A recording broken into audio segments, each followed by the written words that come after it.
Pembrokeshire now, where a Senedd member has lent his support to a campaign for a fresh investigation into the suspicious deaths of a brother and sister almost half a century ago.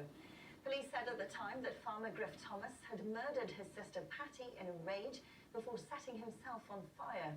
But as Aled Schofield reports, many local people have never believed that. In December 1976, the tranquility of this valley in North Pembrokeshire was shattered by the news that a retired farmer and his sister had been found dead in their farmhouse, Llangolman Samson. Police immediately launched a double murder investigation, but as the weeks wore on, they failed to find any significant leads. The man leading the investigation, Pat Malloy, suddenly changed course and decided that Griff Thomas had murdered his sister Martha, known as Patty, before setting himself on fire. Many local people have never believed the official explanation and have been campaigning for a fresh investigation. They held a vigil last night in the chapel where Griff and Patty were members, and later at the graveside. People who knew Griff Thomas say he wasn't capable of murdering his sister in such brutal fashion in the home they'd shared for 70 years. The local community newspaper in this area, Clebran, has launched a campaign for a fresh investigation into the deaths of Griff and Patty Thomas, and the local Senedd member has now lent his voice to the campaign.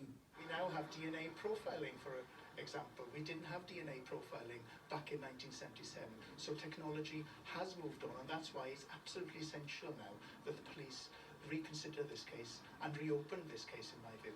Emyr Phillips was born and raised locally and used to call at Griff and Patty Thomas's home. He supports calls for a re-evaluation of the case. Griff was a very fine man.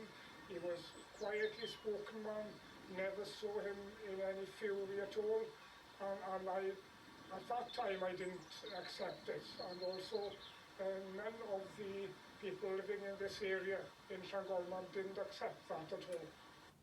Dyfed Powys Police told me they are still continuing to identify and confirm what material has been retained from the original investigation, and the family of Griff and Patty will be kept informed of any developments. Local campaigners have vowed to keep up the pressure for a fresh investigation into the case, which has so many unanswered questions 46 years later.